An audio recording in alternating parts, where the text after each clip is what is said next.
you stupid rabbit! Like this!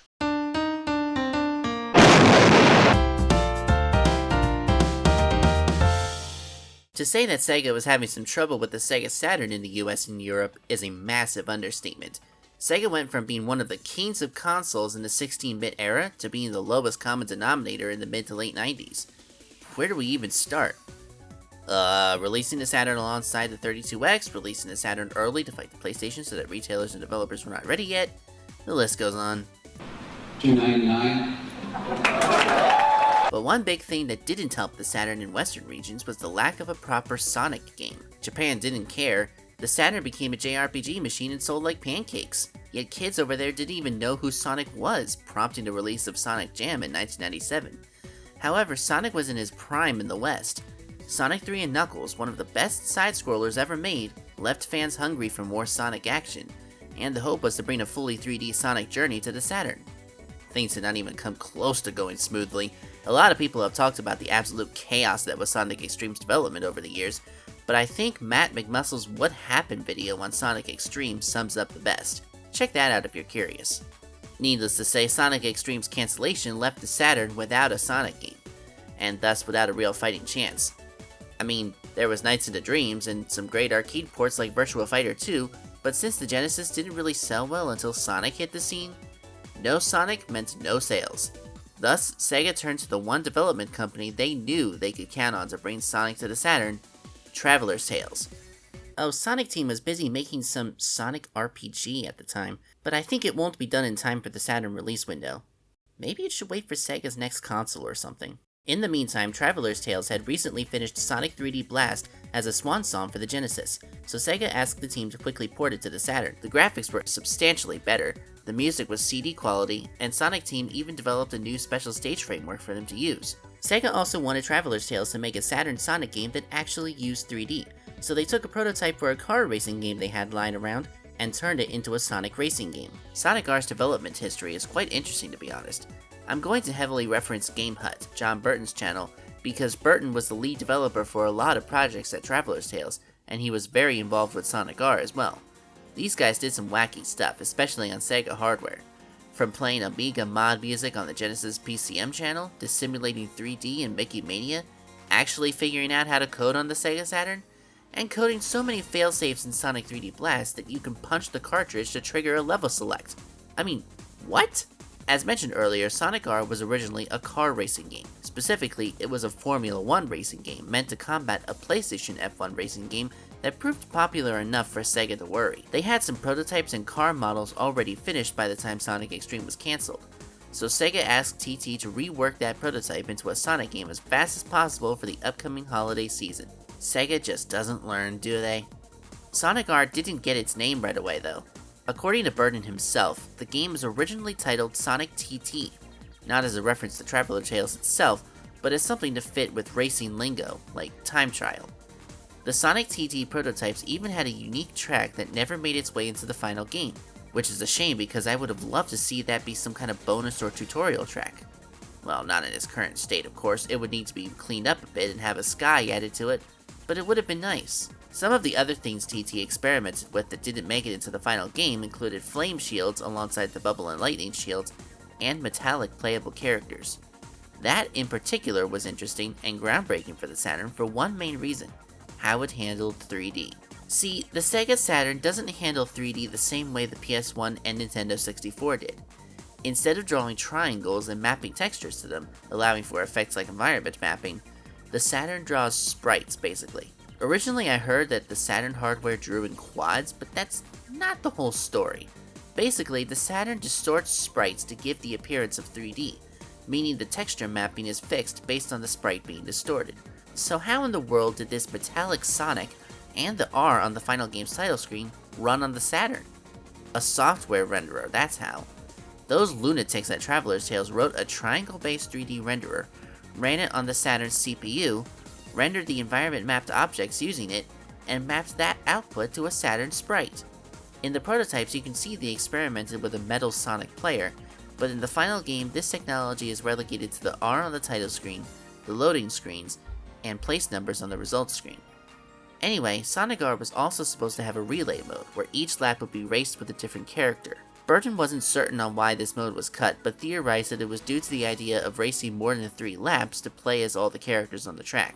I don't know, I think that would have been alright, given that each character has a different control style and special ability. A mirror mode was also considered, where right turns became left turns and vice versa. However, this was scrapped because the code to draw the tracks would have had to be rewritten to handle this feature. In typical Sega fashion, Sonic R was crunched out the door in late 1997, just in time for Christmas, and the reviews were okay. Sonic R is a rather polarizing entry in the series. Either you like it or hate it. There really isn't an in-between. For those who worried that the game was doomed on the Saturn though, the next year brought a PC port of Sonic R. Built for Windows 95 and DirectX 5, Sonic R was fully ported to PC with some extra bells and whistles as well. I'll go over details of this port and the others at the end of the video, but to make a long story short, there are basically 4 versions of Sonic R. The original Sega Saturn version, the 1998 PC version, the 2004 PC version, and the Sonic Gems Collection version. I'll be covering the first 3 in that lineup, since the Gems version is basically the 2004 PC version with some minuscule differences. You'll see footage interchanged throughout the video because some things occurred while recording one version that didn't in another. Anyway, let's move on to the story. People are buzzing because the time has come for the World Grand Prix, a grand race to determine who is the fastest in the world, as one would expect. While the race is being advertised, the prying eyes of a mad scientist find out that the Chaos Emeralds happen to be hidden on the racetracks the World Grand Prix is taking place at. So naturally, he schemes to join the race and collect the emeralds for himself. Meanwhile, Sonic and Tails are taking a vacation after their last adventure. Tails notices the advertisements for the World Grand Prix and tells Sonic that he should enter to show off his speed. Sonic passes, stating that races aren't really his thing. But later he notices that the list of contestants for the race contained the name of someone very familiar. Sonic quickly changes his mind, deciding to enter the race to ensure Dr. Eggman doesn't pull any new schemes, and Tails follows. Knuckles finds out that Sonic is participating and also signs up, while Amy overhears Eggman's plan to steal the emeralds and joins to stop him. The race is on! At least that's what the manual says. See, Sonic R itself is just a racing game. There's no story, no cutscenes, and certainly no consequences to Eggman winning a race. It's a plot for the sake of having a plot. Now that that's out of the way, let's play the game. Since Sonic R's roots trace back to a Formula 1 racing game, the control scheme feels a lot like a car would. You can press up or hold the run button, typically B, to move forward, and pressing A makes you jump. As Sonic, Tails, and Knuckles, holding down while running makes the character roll, and these characters can do a spin dash when standing still by holding down and mashing the run button, like the Genesis games. Turning left and right is done with the left and right buttons or keys, and for extra control, the shoulder buttons can be used to kinda drift. Pressing both shoulder buttons down at the same time allows you to brake. For most characters, stepping into the water will immediately slow you down, but there are some that can float on top. Either way, water is not where you want to be, so stay on dry land as much as possible. Other than that, it's a standard 3-lap race to the finish with a bunch of rings on the track. Rings open hidden doors when enough are collected, housing one of the collectibles I'll get to later. Rings also let you run on these dash panels. How far you dash forward on them depends on how many rings you have, with a maximum of 50 rings giving you the furthest distance. Balancing the amount of rings for doors and these things can be a bit challenging, so sometimes taking a different shortcut is a better idea. There are also these emblems lying around the track, acting as item boxes. They can contain rings, speed shoes, or one of 2 shields, bubble and lightning. They work as one would expect them to in this game. The lightning shield draws in nearby rings, although actually collecting them isn't guaranteed whatsoever, and the bubble shield lets you run on water one time. Each character has a special ability. Sonic is able to double jump by pressing A after jumping. Tails is able to fly for a short period of time by pressing and holding A after jumping, but he doesn't gain altitude and tires out quickly. Knuckles is able to glide by pressing and holding A after jumping, which works almost like it does in the 2D games. Knuckles doesn't gain speed, but he descends very slowly. Sadly, he cannot climb walls. Then there's Amy. Since she doesn't run fast like the others in the classic games, she rides a car.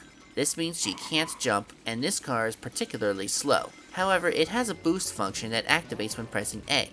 It becomes harder to control while doing this, but on a straight path, it can cover serious ground. It can also hover over water, but it takes a speed penalty when doing so. Finish all 5 tracks in the game and you get Dr. Eggman as a playable character as well. He's almost as bare bones as Amy, except his base speed is a little faster, and he can shoot missiles with the A button at the cost of 10 rings.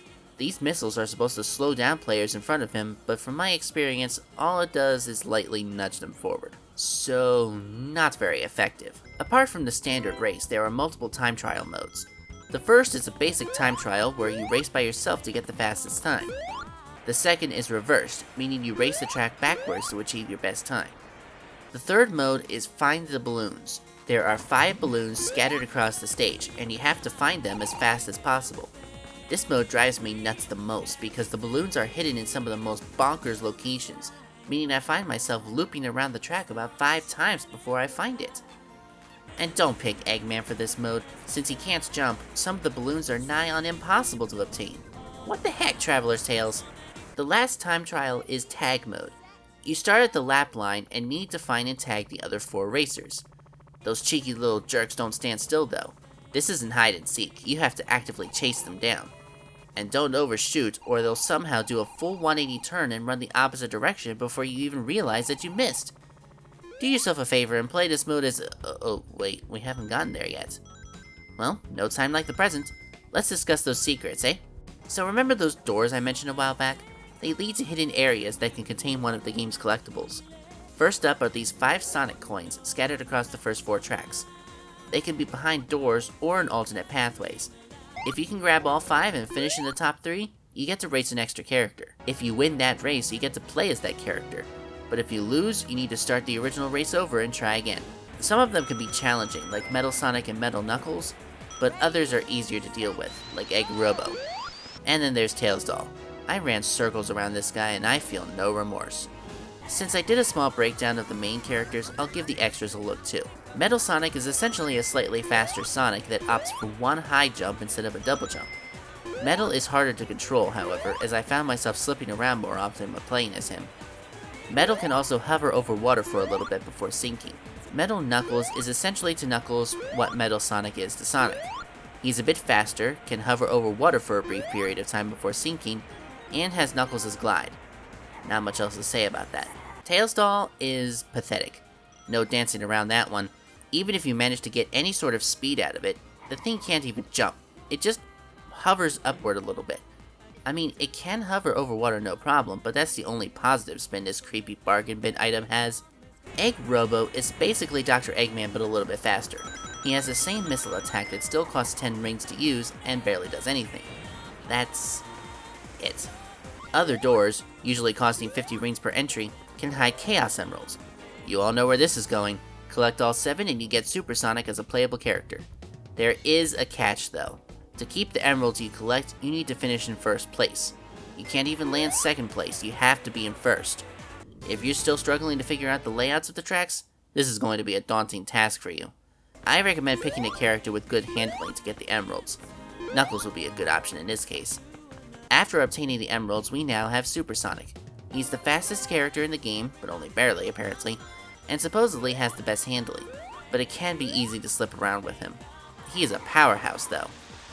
If you play as Super Sonic and Radiant Emerald, instead of the typical Diamond in the Sky, the game's main theme, Super Sonic Racing, will play instead. That's pretty cool. There is a problem with having Super Sonic unlocked, however. If you play as the main 5 characters, those being Sonic, Tails, Knuckles, Amy, and Eggman, the CPU racers will be whoever you don't pick of that group. Pick an unlockable character, however, and the same applies for that group. Suppose you want to see how Tails Doll plays. Your opponents will be Metal Sonic, Metal Knuckles, Egg Robo, and Super Sonic. Good luck getting anywhere near first place, man. Super Sonic also becomes the unbeatable option when multiplayer is concerned. Oh, right, Sonic R also sports a multiplayer mode. On the Sega Saturn you can play 2 players split screen simultaneously, while the PC ports add up to 4 player support, 2 on the keyboard and everyone else on controllers. The 2 modes you can play are Basic Race and the Find the Balloons game from the time trial mode. There's not really much else to say about the multiplayer mode because everything I said before about the racing and Find the Balloons applies here too. The main difference is that there are no AI players.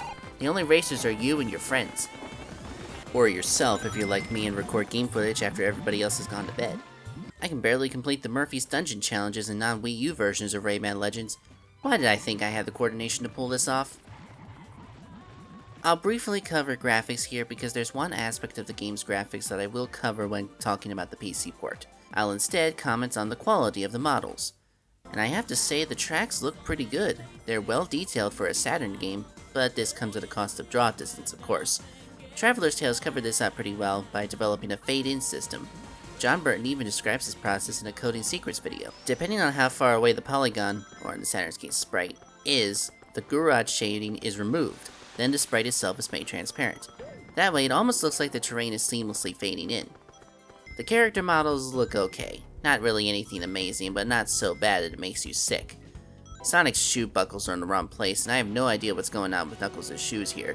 Also, Amy seems to only have 3 spikes here? Not sure what's up with that. And Eggman looks like the drawings I made of him back in 7th grade. I get it, the Saturn wasn't a 3D powerhouse, but if the game weren't Sega'd out the door, it could have used a bit more polish. The music, on the other hand, is preceded by its reputation, and I mean that in a good way. Sonic R's music may be completely different from every other game in the series, but the songs also had no right to be as good as they are. From what I understand of the game's development history, the pop and vocal style of music was originally meant for just the main theme. But when Sonic Team heard the music, they loved it so much that they asked for the entire game's soundtrack to be composed in this style. Whether that's true or not, if Sonic Team rejected that style of music, we never would have gotten amazing classics like Can You Feel the Sunshine, Diamond in the Sky, or of course the main theme of the game, Supersonic Racing. Every song is amazing, even if it doesn't always feel like it fits in the game. At the same time though, Sonic R wouldn't be the same without its music, so I guess the two did a good job fitting together. The sound effects, however, it was painfully obvious that compression was done to make sure the game fit on a disc, but some of these sound effects hurt my ears, jumping and rings specifically. As mentioned earlier in the video, Sonic R was ported to PC 1 year after its Saturn release, fully compatible with 3D accelerators at the time thanks to DirectX. On top of being a substantially more viable platform than the Saturn, it also hosted a wealth of new features. For one thing, the graphics got a bit of a makeover. Since PC graphics cards can do proper environment mapping, there was no need for an additional renderer for those elements. Speaking of renderers, the game featured 2.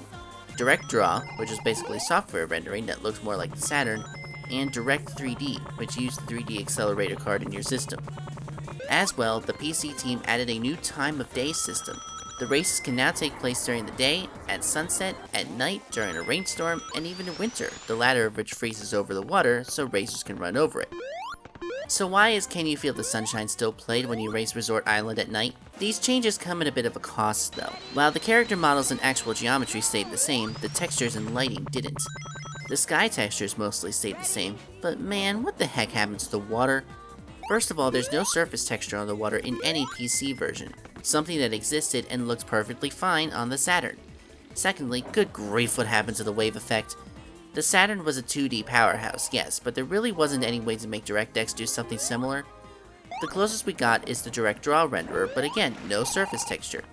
Direct 3D, on the other hand, that doesn't even look much like water.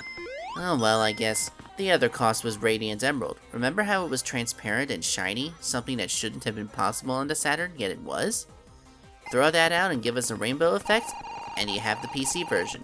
That's just sad. Then there's the lighting for the tracks. The Direct Draw renderer gets this right, as the tracks are just as vibrant as on the Saturn, but the colors are substantially muted in Direct 3D mode. If someone played this version of the game and used only Direct 3D, they would have never known there was supposed to be more color on the tracks. This is something I'll address later on when I talk about the 2004 version, because there's a fix for it. But to finish up this section, the PC port also added network support through a patch, though this particular patch is hard to get working on modern systems. Actually, this game is hard to get running on modern Windows systems anyway. First of all, the game attempts to divide a value by elapsed time when it starts up, but if a computer executes the function too fast, as modern computers would, the divisor becomes 0 and the function crashes. There is a simple binary edit that will fix it on Sonic Retro's website, but the fact that this even happens is telling of what's to come. Now, I'm going to echo my past self a bit here because the explanation is basically the same. Sonic R released at a time when Windows 95 and 98 were the top dogs in the computer industry. These versions of Windows were based on MS-DOS, Microsoft's original text-based operating system. Windows began as an application on top of DOS, and Windows 95, 98, and ME were basically full OSs running on specialized versions of DOS. Windows nowadays is based on the Windows NT kernel, of full 32-bit rewrites in the early 90s to take advantage of newer hardware. Windows 9X died in 2001 when Windows XP unified the home and business markets under the NT architecture. Windows NT is capable of running 32-bit programs designed for Windows 95, so the game technically runs except for one major problem: no input. For whatever reason, on Windows NT-based systems, the game starts up and can run just fine, but keyboard and joystick input is not registered. I have no idea why this is, but there is a fix. A little program called DXWind was made to force full-screen only DirectX games to run in windowed mode. The app also can hook into specific DirectX versions and provide fixes, such as re-enabling input in Sonic R. That's really the only way the 1998 version can run on any modern computer. However, this wasn't a viable solution at the time Windows XP launched, so Sega realized that to keep the game running, another solution needed to be made. Thus, the 2004 PC version was born, based on DirectX 9 and targeting Windows XP specifically. The game runs great now, no input issues, and the music was converted to local files so that the game didn't need to keep checking for CD audio. Direct Draw mode was removed, and Direct 3D is now the standard, so goodbye color lighting. The 2004 PC version was also designed to be multi-platform in nature, making me think that this version may have been commissioned not just for ease of compatibility with Windows XP. It could also have been to prepare for ports to the GameCube and PlayStation 2 via Sonic Gems Collection, with a modular codebase from the get-go. Using modern technology meant that the modular codebase could easily be maintained and ported, yet it only happened twice, once to the GameCube and once to the PS2, and the game has not been released since Gems Collection. This means Sonic R hasn't seen a port in 18 years, and that's where fans step in. Sonic R's modding community may be small, but the fixes it provides are enough to warrant a mention. First of all, the Sonic R mod loader automatically fixes the game so that it can be run at any resolution, windowed or full screen, and even at widescreen aspect ratios.